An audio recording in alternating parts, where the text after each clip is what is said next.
Hey everyone, welcome back. Today we're going to be taking a look at the Yamaha TIO1608-D stage box or digital snake, and we're going to take a look at how easy it is to connect one or two of these boxes to your Yamaha TF mixing console.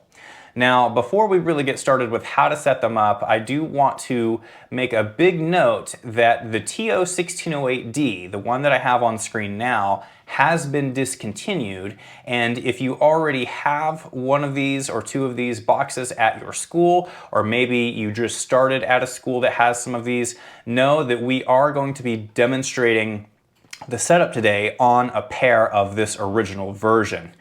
Since Yamaha has discontinued this original version, they have since released the TIO1608-D2.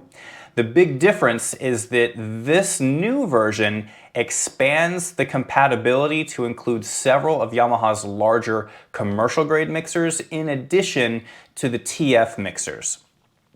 The D2 also features added support for a higher sample rate, which we're not going to necessarily worry about in this video. It has next generation microphone preamps and improved LED indicators on the front panel. So basically they've just updated several of the components of the unit. And it also has an updated power supply and a more robust internal design. So basically they've made this thing a little bit more rugged, a little more road ready than the original, but the original was still great. So again, if you're working with this version, the regular version, that's just fine. But know that if you're looking to upgrade and you're in the market to expand your TF mixer with one of these stage boxes, you'll be looking into purchasing the D2 version. So what does one of these digital snakes actually do for us? Well, you'll notice here on the left side of the TO box, we have 16 microphone inputs, or just audio source inputs. These inputs can basically be thought of as either a remote version of the inputs we have on the back of the mixer here, or they can be treated as additional inputs. So on the back of the TF3 that I have a picture of pulled up here, just because I have a TF3 in the office for demo, you'll see that we only have 24 inputs built into the back of the mixer. Well, with the 16 inputs available to us from one of the TO boxes, we could turn these 24 inputs into a full set of 32. So for example, we could use the first block of 16 inputs here on the right side of the mixer as they are, and instead of using these 8 built-in inputs, we could use the 16 that are on the TO box instead, so that we would have 2 banks of 16, which makes a total of 32 inputs, which is really helpful. And we can also make use of these remote audio output connectors, which I don't typically do too much with these for marching band, but they are available to us if we need to use them for something such as a synth monitor feed or something like maybe an in-ear monitor situation. So let's jump into the actual hardware that I have here in the office. I'm going to take you through all of the stuff that you need in addition to the mixer and the TO box itself. We'll put those components together, and then we'll take a look at how to actually get sound in the board using one of the TO boxes. Let's take a look at the gear that we're going to need to get these things to talk with our mixer. Well, there's really only a couple things. The first and perhaps most important is the Yamaha NY64-D Dante card. That's what this thing is here. Again, the model number is NY64-D. And this thing is what we slide into the back of the mixer, and I'll show you how that's done here in just a second. We're also going to need what's called an EtherCon cable, which is essentially an Ethernet cable with a locking connector on it. This is a short one, but you can find these in many different lengths, and it's definitely what I recommend for this type of setup. And if you're linking 2 of these together, which we'll be doing today, you will definitely want to have a short EtherCon cable like this, but you could also use a regular Ethernet cable like I have here, which is what I'm going to be using, for our demo. So that is pretty much it. And then, last thing probably, you will need a screwdriver, and I will show you why now. On the back of the mixer, you're going to find this spot here, and out of the box from the factory, this little space is covered up by a blank metal panel with two little screws holding it in place.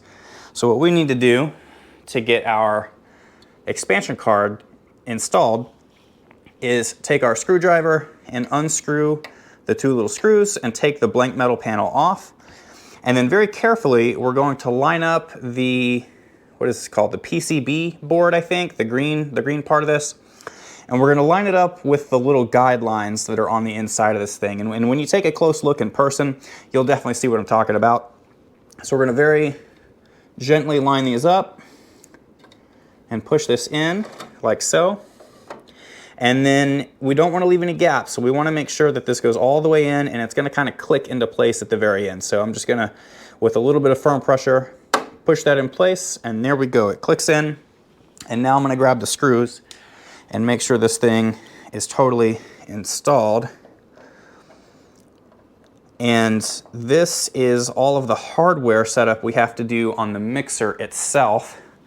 There are a few little buttons and switches on the actual TIO boxes that we're going to cover in just a second. But this is how we get our Dante card installed to our TF1, TF3, TF5, or the TF rack. And actually, while we're behind the mixer and behind the TIO boxes, I figured this would actually be a pretty good time to show you exactly where we need to plug in our EtherCon cable. For the actual slot card itself, this is pretty easy. We're just going to take one end of the EtherCon cable and we're going to go to the connector that's on the left. This is labeled the primary. This is the primary port. So we're going to go from the primary port in the slot card down to the primary port of your TIO box. If you're using two TIO boxes, it would be the primary port on your first one, and if it's your only TIO box, again, it would just be the primary port. So I'm going to take my EtherCon cable and simply connect it to that primary port like so. And if you're using EtherCon, you should hear that click, meaning that it is secured in place. And if you're using two TIO boxes, we're going to take our second cable here, and I'm going to go from the secondary port next to where we just connected down to the primary port of the second box. So again, to demonstrate, we're going to go from the secondary port there down to the primary port of the second box. So the chain should be primary port on the bottom box to the secondary port on the top box, and then primary port of the top box up to the mixer. Okay, with our cables connected on the back of the devices, there's only a couple more things we need to do before we actually power everything on for the first time. So I want to point out a couple switches. We first want to make sure that this switch in the middle that says Quick Config is over to the right-hand side where it says on. So we want to make sure Quick Config mode is turned on for both devices, and of course just your one device if you're only using one of these things. We want to make sure 48 volt master is turned on for both as well. And then for our top box, we want to make sure that the unit ID is set all the way over to the left to where it says the number 1. And our bottom box set to unit ID number 2, which is right in the middle. And we're not going to worry about unit ID number 3, which would be the right-hand position. We're just worried about numbers 1 and 2. So Quick Config mode is what's going to make this super easy to set these up with the actual mixer. And the unit ID is going to tell the mixer which one is which.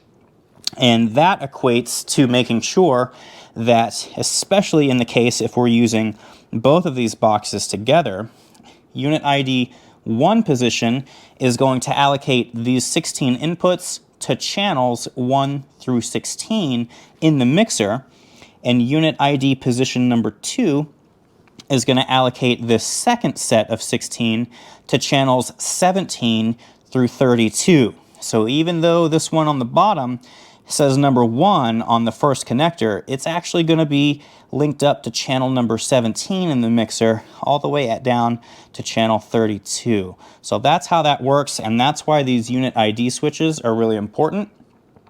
And 48 volt master switch, this is just going to let us turn phantom power on from the mixer if we need to. So at this point, again, with the cables connected in the back and all of our switches good to go, we are ready to power everything on and actually allow the mixer to communicate with these two devices. All right, at this point, I have turned the mixer on, and we're going to return down to our TIO boxes here, and we're going to go ahead and power these on so I can show you what this looks like. So let's go ahead and do this. I'm going to power on 1 and 2, and you're going to see these status indicators blinking. You're going to see this sync indicator set to orange. That's a good thing. That means we've turned the system on and these things are at least powering on. And it's going to take a minute, but basically what's happening right now is both of these boxes are talking with one another, and they're trying to talk with the mixer up top. And sometimes this can take a while, but it's important to just give it time. So you'll see down here, our second box is good to go, and our first box is still trying to get in sync, and there it goes. So when all the lights turn to green, we are set and ready to get started. The system indicator light is green, the sync light is green on both devices, and we can clearly see that our top box is set to unit ID number 1, and our second box is set to unit ID number 2. And I actually have here my cable for testing, so I'm going to go ahead and plug in my cable to channel 1 just to get us going, and I have my microphone around here somewhere. I'm going to grab that, plug it into the cable, and then I'll meet you back up at the mixer. Here we are back up at the mixer screen, and we're going to get our input settings configured so that they receive sound signal from the TIO boxes. And this is pretty simple. You just got to know where to go. So if you caught the last super long video on how I set up mixer files for marching band season, you'll know that that's how we have these labeled here. This is just from the last video. And what we're going to do is just use channel 1, which was labeled as Marimba 1 High, as an example. So we need to go up here to the top to highlight that top box and double tap, which will take us into the input menu here. And you'll notice we have these 3 options along the top. We've got input 1, USB, and slot 1. The option to the left, which is selected by default, is what's connected to the physical connector in the very back of the mixer. The USB option is if we are connected to a computer, and the slot card option is what we need to go ahead and select now so that the mixer knows that, hey, for channel 1, we're going to receive audio signal from slot card number 1, which is the TIO box. So I'm going to select that option. It's going to ask us if we're sure. Yes, we are. And you'll see already that we have signal coming in. So I'm talking into the microphone that I plugged in, and because we selected slot input number 1 and we've turned our gain up, we can see that signal is coming in, which is pretty cool. So that's pretty much the process. So if we select channel number 2 and we say slot number 2, which it looks like I've already selected, I guess, in testing. But let me plug the mic into channel number 2 down here. And we will go ahead and turn the gain up. And as I'm talking, you'll see that signal coming in. Very good, just like that. Now, if you're using a condenser microphone, like the Audio-Technica AT2035 or something like the AKG P220, you'll just want to make sure you turn that phantom power button on for those microphones. And we follow that same process for all of the channels, right? So you could do this for all of the channels if you needed, or only the ones that you want. So if, for example, you wanted to only use the TIO box for the first 8 channels, you could just focus on those first 8 channels, and then you could use the connectors in the back of the mixer for channels 9 through 16. So you can sort of see how this begins to give us some pretty cool flexibility with how we can route microphone cables and plug them into different places, but still get the sound signal to the destination that we need them to go to. Okay, this might be a little bit shaky, but I wanted to show you that when you turn phantom power on, these little indicator lights also turn on. So this is how you can verify if a particular input jack is supplying phantom power. It's these little LEDs right down here.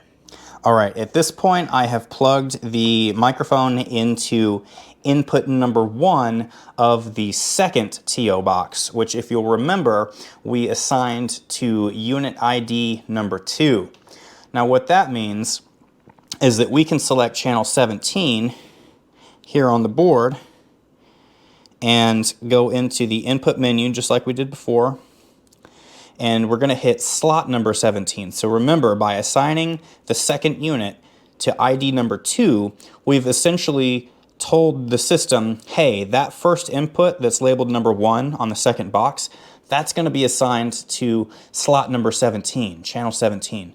So let's select this, and I've plugged the microphone in, and I did a quick test before recording this take, so the gain's already turned up, but you can see right here that we've got audio signal coming in. And again, I've got the mic plugged into input number 1 of the second box. And another thing that I'll note real quick, let's go ahead and select input layer number 2. And remember that on the back of the TF3 in this example, we only have 24 inputs, right? So if we select channel 32, for example, we normally would not be able to receive any signal from this. By default, it loops back around to input number 8, which is on the back of the board. However, with 2 TIO boxes, we can hit slot number 32 and check this out. Let me plug the mic into the correct channel down below. As we turn the gain up, there we go. We're getting signal. That's how it's done. So that's how we can take a TF3 and actually utilize all 32 channels that it's capable of handling. It's really cool. So again, you can kind of see what type of flexibility you get when using these digital snakes. So that's it. That's how easy it is to implement these stage boxes, these digital snakes, with your Yamaha TF console. Of course, for you advanced users, you can go much deeper when you actually start to use Dante controller and you choose not to use quick config mode. It can go a lot deeper in terms of routing and where you send signals and things like that. But for most of us out there, using quick config mode and setting it up in the way that we did today is going to be the way to go. If you want to learn more about Dante and how all of that digital audio networking stuff goes, I know there's tons of resources out there. Maybe I'll leave a link to the company that developed Dante so you can learn more about it. But again, it doesn't have to get more complicated than that. And I'm a big fan of keeping these sound systems as straightforward and simple as possible. So I hope this helped you figure out how to install these things. Again, the same process is going to be used for the TIO1608-D2, the current and available version of the TIO box. I need to get that particular version listed on my website, so I'll do that soon. And when I do, I'll be sure to link that down in the description below so that you can learn a little bit more about the current generation of the TIO boxes. I'll have like the info on the product page and all that stuff. And of course, if you've got questions or would like help with any of this, please feel free to get in touch. You can just visit microphonicdesigns.com/contact, drop me a line, and I'll be happy to jump in and help. All right, until next time, take care.